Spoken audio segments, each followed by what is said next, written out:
Assalamualaikum warahmatullahi wabarakatuh. Perkenalkan kami dari kelompok S13.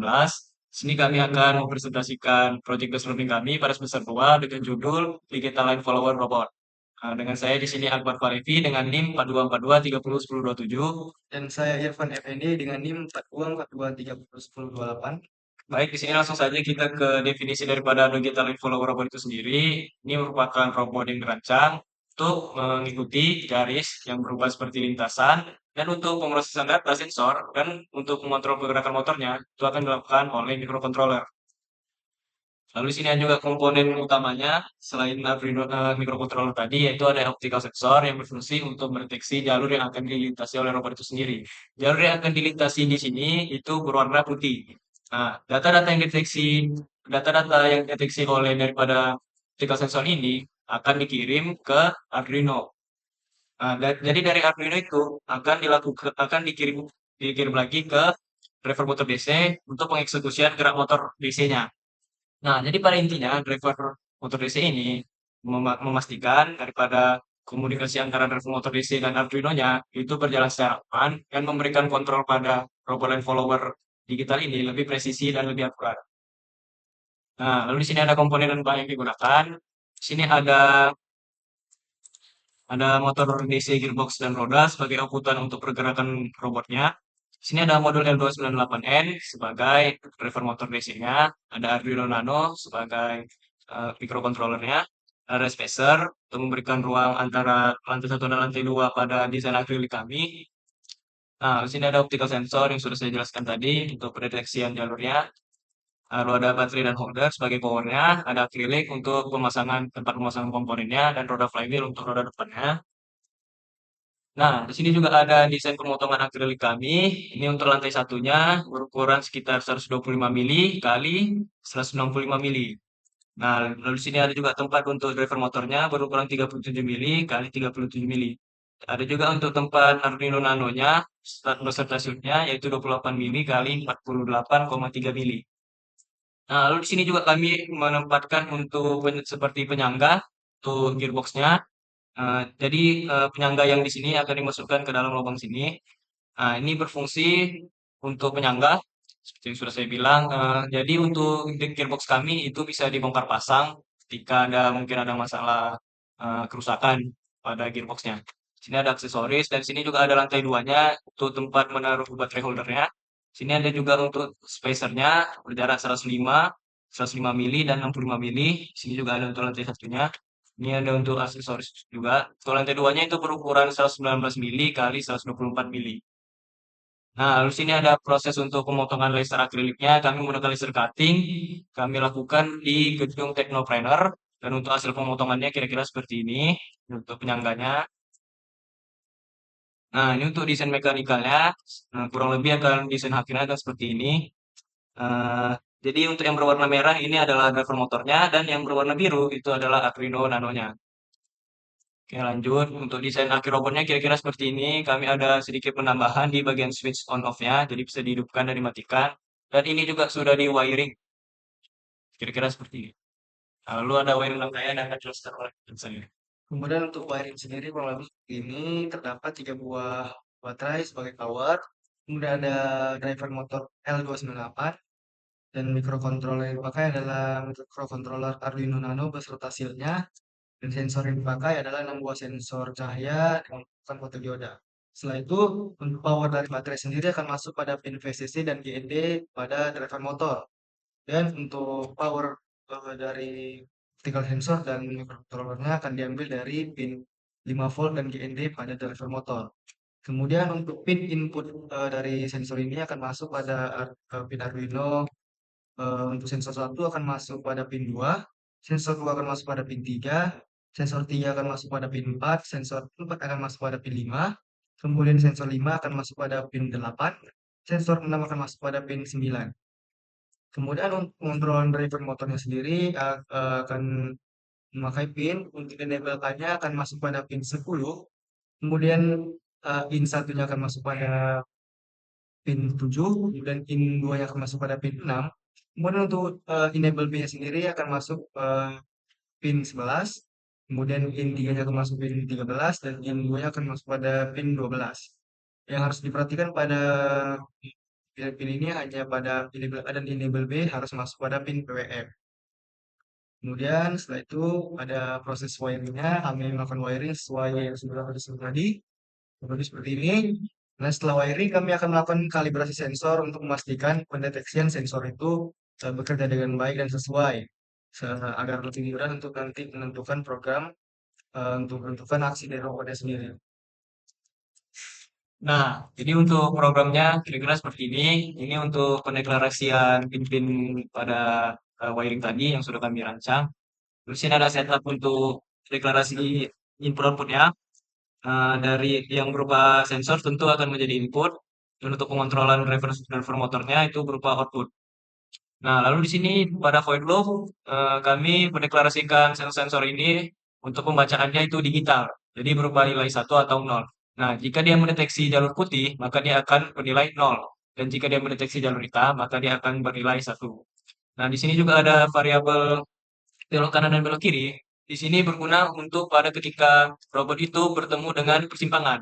Jadi dia bisa memilih antara belok kanan atau belok kiri. Dan juga nanti ini akan dimasukkan ke program selanjutnya nanti. Nah, dan jadi untuk pembacaan sensor, sini kami menggunakan operasi bandwidth OR. Jadi kira-kira penjelasannya akan saya jelaskan di sini agar lebih mudah. Nah, jadi untuk pada sensor yang keenam itu akan digeser sebanyak 5 kali. Jadi jika awalnya seperti ini, yaitu 000001, maka dia akan digeser sebanyak 5 kali nilai satunya ini.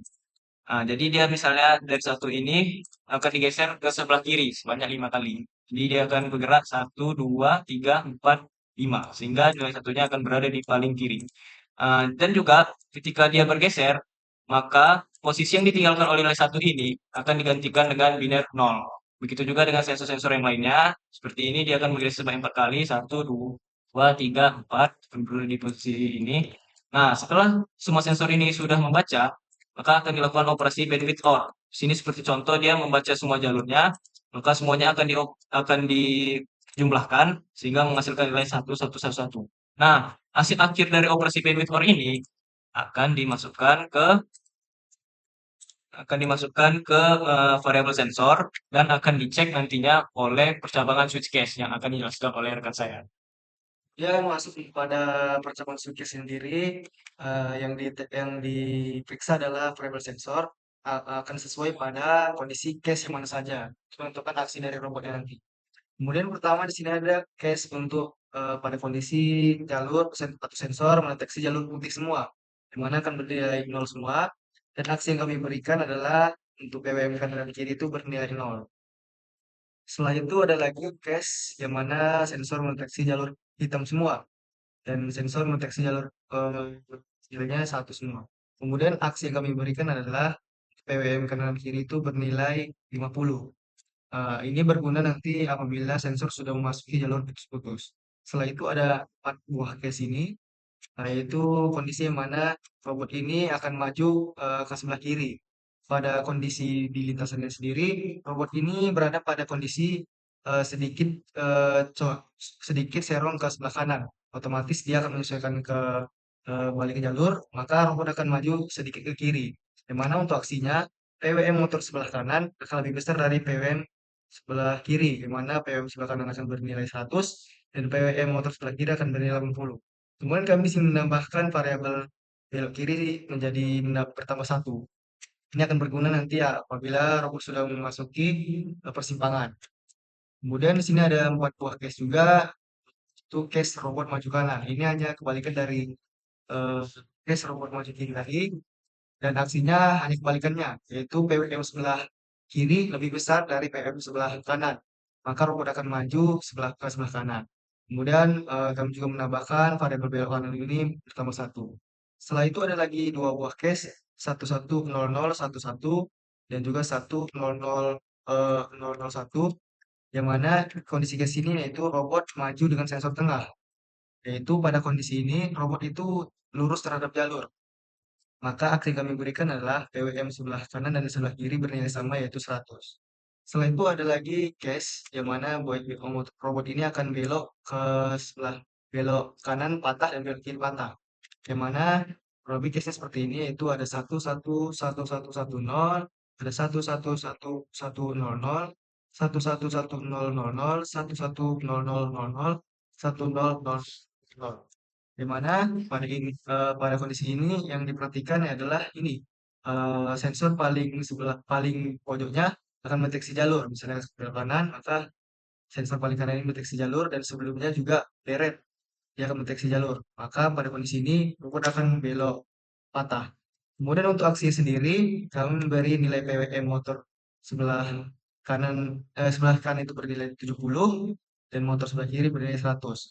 Dan pada belok patah ini, kami memberi putaran motornya berbeda pada ketika robot itu maju. Ketika maju itu, robot akan berputar dengan putaran motor kanan kiri itu berputar dengan putaran yang berbeda. Karena motor itu diletakkan dengan berada pada hadapan.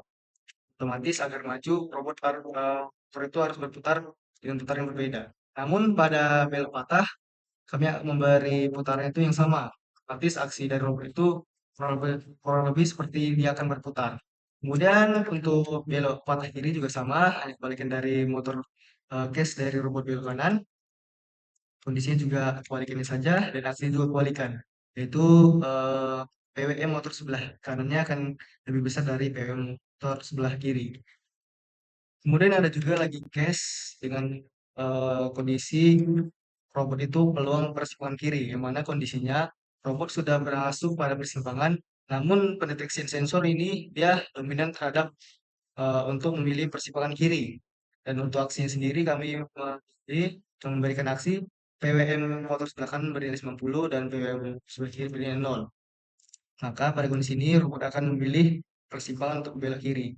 Kemudian ada juga peluang persimpangan kanan, di mana kondisinya robot sudah memasuki persimpangan, namun pada pendeteksian sensor, robot ini dominan untuk dapat berbelok ke sebelah kanan. Dan aksinya hanya kebalikan saja dari peluang persimpangan kiri tadi. Kemudian ada lagi case 001100 dan 1011110. Ya, ini adalah kondisi di mana robot ini masih persimpangan namun tidak dominan ke sebelah kiri atau sebelah kanan. Maka akan memakai variabel belok kanan dan belok kiri tadi. Dengan kondisi jika belok kiri ini lebih besar dari variabel belok kanan, maka pada persimpangan robot akan belok ke sebelah kiri. Apabila variabel belok kiri ini lebih kecil dari variabel belok kanan, maka pada persimpangan robot akan berbelok ke sebelah kanan. Namun jika variabel ini bernilai sama, kami menetapkan untuk robot berbelok kanan saja. Setelah ini kami akan menunjukkan demonstrasi dari robotnya sendiri pada jalur sebagai berikut.